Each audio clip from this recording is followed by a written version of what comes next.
What's up? It is Friday morning, and with the None of Your Business podcast.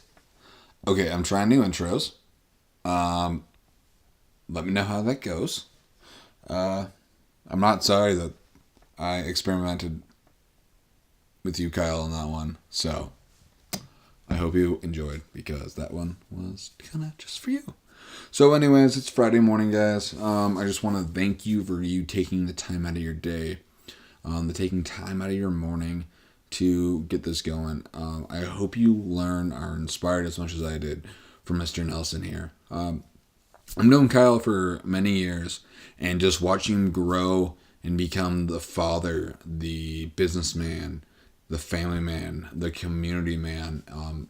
In our community here, one, I admire a lot about him and I respect the man. And two, in this interview, I learned a lot about him that I didn't already know. And that's really cool. Kyle is one of a kind artist. His shop has a total different approach of what I've seen in the tattoo industry. And just the culture. It's really cool. I'm not going to spoil it because Kyle just has such a better way of describing it than I could ever. So stick around. I hope you guys enjoy, because this one's fire.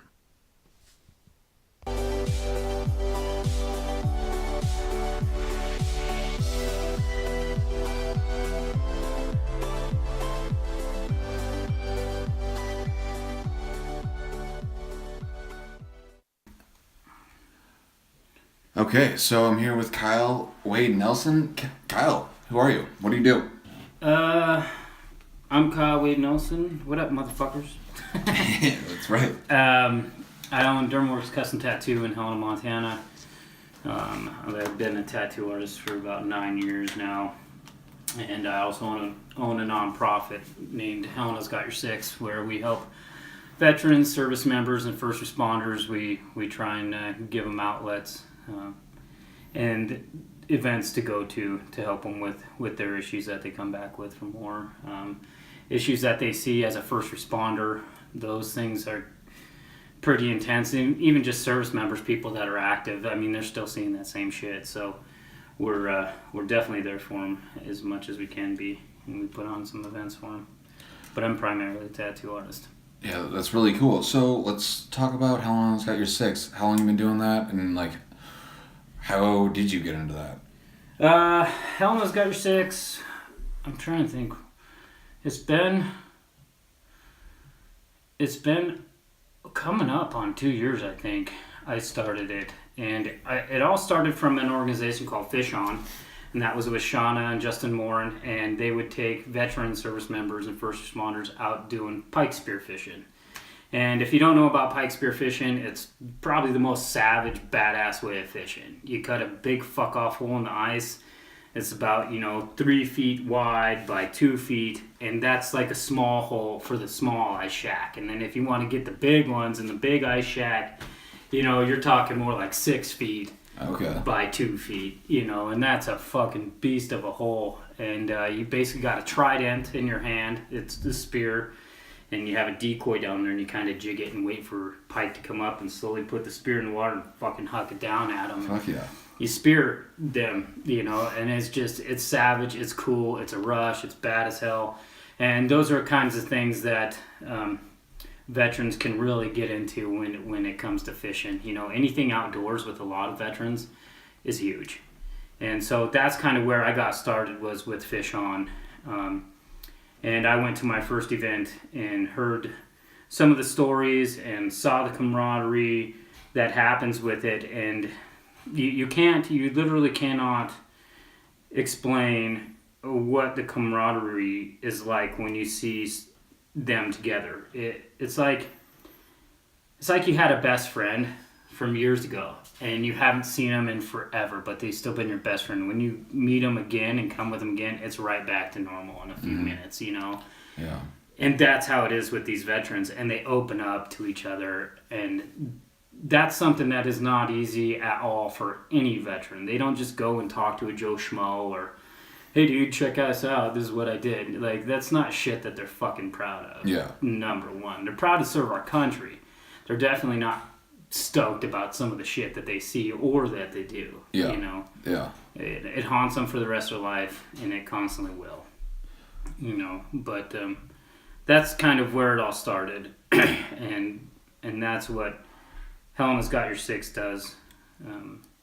We do a lot of different kinds of events, and we got some really cool new ones coming up in the future. Cool. So would you say, like, the relationship between veteran to veteran, like, say, you know, random guy walks in the room, he's retired, out of the Army, nobody knows that he's a veteran, and then once he, you know, tells someone that he's a veteran, that instant connection is there? With another veteran? Yeah. Or serviceman? Fuck yeah. Instantly. It happened today in my shop. That's cool. Happened today. They were talking about coins. In the military, you get coins, and you can pass them out and stuff like that.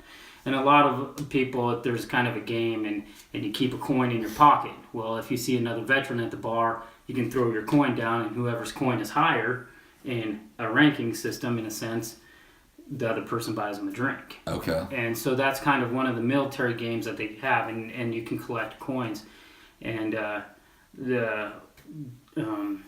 guy I was working on yesterday was in the military, and he gave me a coin. And then my IT guy at my shop saw my coins. They started talking, and boom, it was game over. They started talking about everything. Cool. It was, and you literally almost can't stop the conversation. You can't even, I don't want to say shut them up, but you cannot, like, stop them, because they're connecting on such a level that it's tough to try and pry that. Yeah.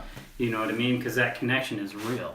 And and so, yeah, I would say once they find out they're veterans, I mean, or in the service or whatever, had something in common, it's game over. Yeah. It's seriously like that. Flip of a switch, game over, conversation started. Were you in the Army? No. No. Nope. I tried to get into every branch.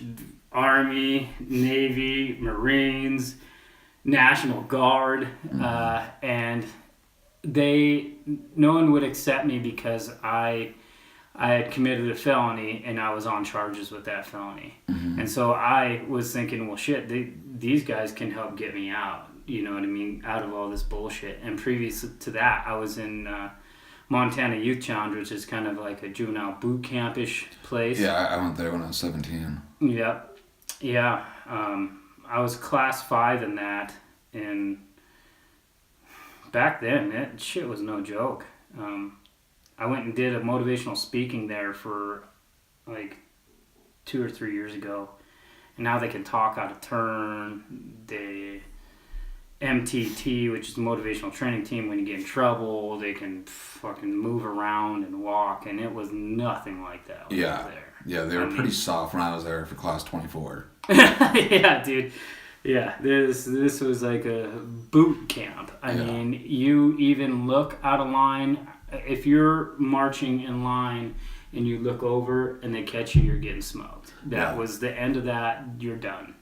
And it was pretty intense for me at that time. You know, I'm glad I did it. But you know, that was my first experience into any kind of military anything. It wasn't military, but it was a military style of your day. You know. Yeah.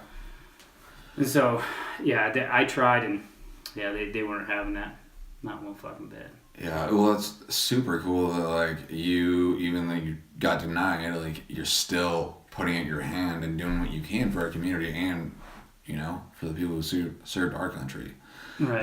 That's really cool that even though you didn't serve, you know, you're doing what you can to serve.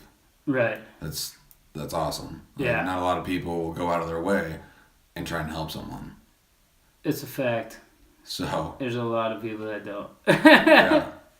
There's a lot of people that don't, man. And it's sad. I wish a lot more people did. But a lot of people are scared to do that, too. Yeah. You know what I mean? To put themselves out there. Because a lot of time when you do put yourself out there, your hand is going to get burned. And it has happened quite a bit. But the thing is, you ain't got a testimony if you haven't been tested. Yeah. And that's part of your test. is to figure out what's right and what's wrong, how to do things better.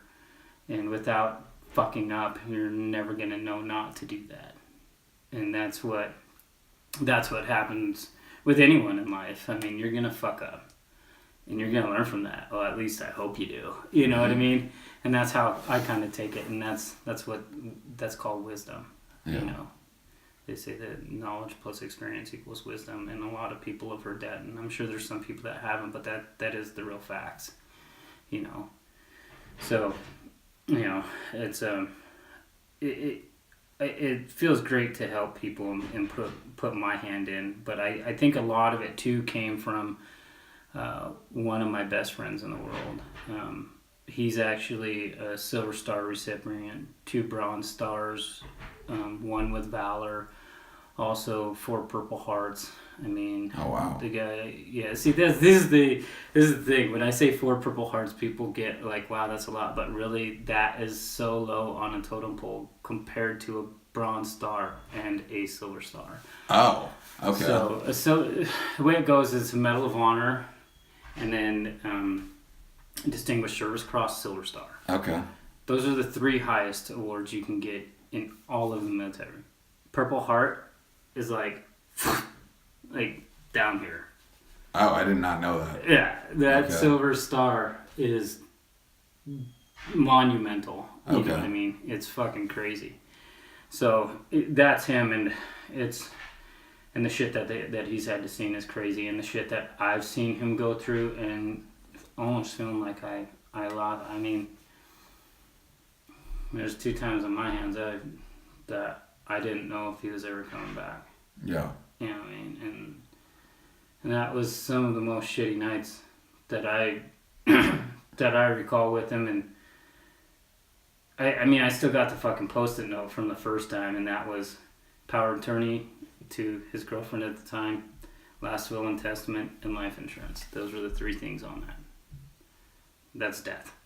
Yeah. You don't think those 3 things right there say, I'm not going to be here. Yeah. And that's it's exactly what the fuck that was. And that was from him being on, I can't remember how many milligrams of morphine. It was fucking absurd. It was like 200... I don't even know what it was. It was enough to kill 3 adults if they took that 1 dose in a day. Jeez. That's what he was on every day. Man, that's crazy. Yeah, fucking nuts. Building up that tolerance, and for him to try and come off of that, like, he's fucking dead if he just stops taking it. Mm-hmm. It was intense. Jeez. It was fucking intense. I've never seen a ghost in someone's eyes like that. Yeah. In my life. And that was fucking crazy. But yeah. I don't even know where I took off on that, but no. That's why I do what I do. That's cool. Like that's really cool. You know, you're going out of your way to help someone, and like especially not being in the country, like or not being in the service. I mean, that's really cool. I had no idea that you did that, and I respect that. That's awesome. Yeah. So you know, you've been doing that for about 2-3 years. You said. And, you know, how long have you owned Dermaworks for? I own Dermaworks now, coming up, it was 2011. 2010 was my official start date. 2011 was my official start date, and that was in January 1st. So, what's that? I don't know, 8 years? 2010, 2019, yeah. Somewhere around there. 8-9 years. Yeah. Yeah. I don't even know. A lot of people ask me how long I've been tattooing. I honest to God don't even fucking know my exact time. Yeah. Because I don't even give a fuck. Right. You know what I mean? I just do what I do. Yeah, when did you start? Like. See, that's what I'm saying. When did I start? It was July of some year. Because you obviously just didn't open up a shop and start tattooing people, right? No, I was tattooing 2 years previous to that.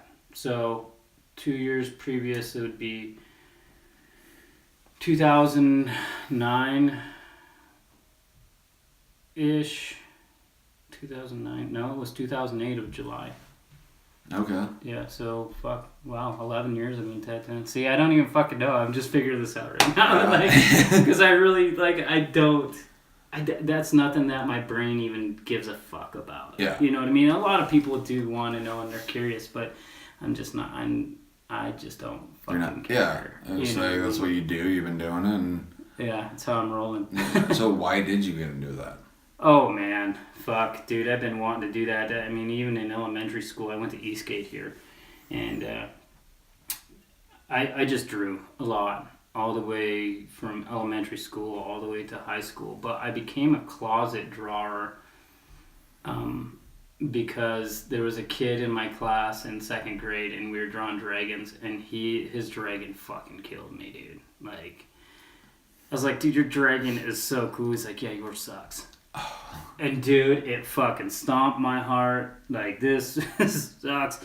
And from instantly there, whenever I drew, I would kind of cover myself and draw. Mm-hmm. And I wouldn't really show anyone that stuff because I always thought my stuff sucked. But I was really interested in it, and I really liked doing it. And so ever since then, I was doing it for so long. And then back when I was, how old was I? In high school, I was 16, I think. I was selling. I had been kicked out of my house. My parents kicked me out of my house, and so I was homeless. And I was selling weed to kind of just make ends meet, and to be high, you know. And so I went to my chronic dealer's house, and he was tattooing himself with a jailhouse machine. I'm like, dude, how the fuck you make that? You know what I mean? I want that shit. Yeah. And he told me how. And me and my buddy Johnny Baker, we went back to his house, fucking tore apart a Walkman, dude, made a jailhouse machine, and I brought it to him like, is this kind of like how you do it? And he's like, yeah, dude, can I buy that one? I'm like, fuck no, you can't buy that shit, dude, this is mine, you know? And his was like more ghetto, it was like a bent spoon, you know, and mine was like light with a paper clip and shit. It was a lot fresher than his, you know? And then I started tattooing all my friends for weed, and some of my friends just to tattoo my friends, just to do it in high school. And then I was still in checks because my parents had kicked me out. And I literally didn't have money at times, and I didn't have places to stay. Sometimes my friends would like sneak me into their house, and some friends actually took me on for a while. Sometimes I'd sleep like on women's park bench. The park here, and dude, that's when you get that low as a kid in high school, sleeping on a fucking park bench at night. That's fucking brutal. You know what I mean? You're scared to death already. You feel like everyone is gonna want to kill and rape you. You know, all the hobos and bums. You know, and so I broke into my parents' house, stole their checkbooks, went to Walmart, bought TVs, returned them 2 hours later, got cash. And then my parents obviously saw that fucking happen, and then the police officers came to school and arrested me, and I got expelled. And put me into a group home, and then juvie, and then back into another group home, and then from there to Montana Youth Challenge. Okay. And so after Montana Youth Challenge, basically, I committed my first felony. Me and my buddies went out shooting guns. I was mad at the fucking world. I had been locked up, like fucking under supervision, and so I just wanted to shoot something. And one of my friends, I'm pretty sure I know who it was, but I saw it on my peripheral. Their hand went up, and I saw it pointing, and they said, "There's a dog." So I just reached up the gun and started shooting in that direction. I didn't even fucking see the dog. I didn't see shit. I was just like, "Fuck, something alive," you know. Yeah. And I started shooting. And then we got in the car and drove down. We were up Remina and driving down. We were shooting at signs out of the car on the highway, and I was shooting at the cows at the fucking ranch there. And long story short, they pulled us over at gunpoint with some ARs and put your hands out the door. You know, it was when you got AR-15s pointed at your fucking head, it's kind of a real deal at that point. And so, anyways, I went into prison basically from there with my felony. And in prison, that's where I started tattooing more. Okay.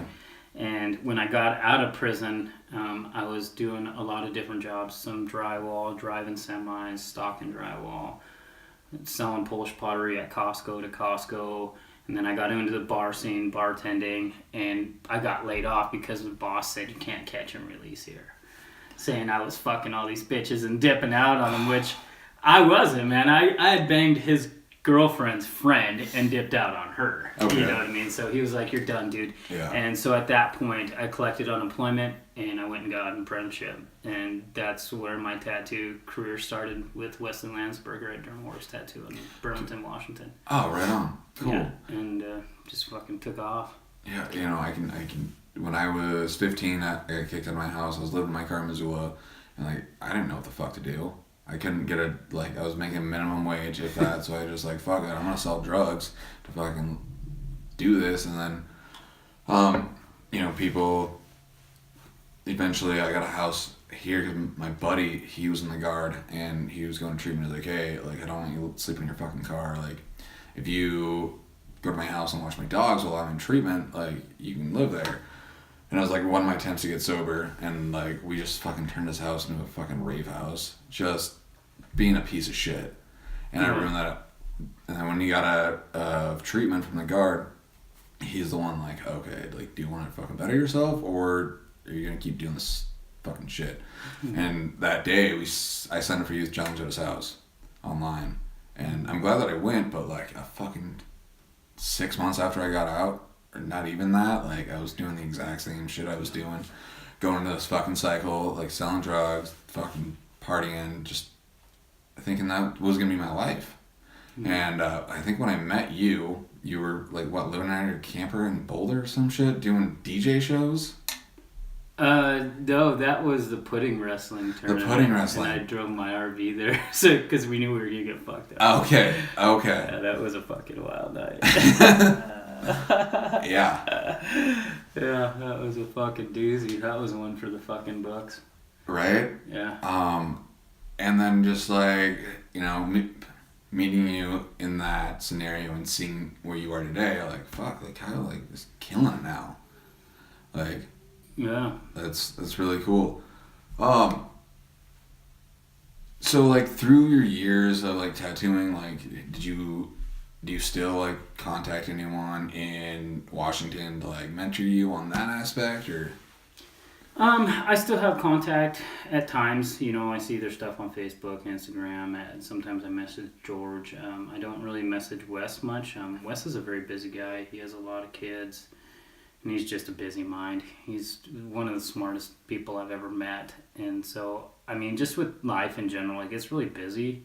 And so it's really hard to keep in contact with people, you know. I've kind of got to the point where I keep in contact with the people that I need to be in contact with to help me advance.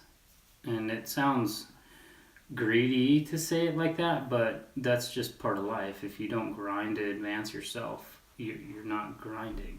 Mm-hmm. You're just grinding yourself into the dirt.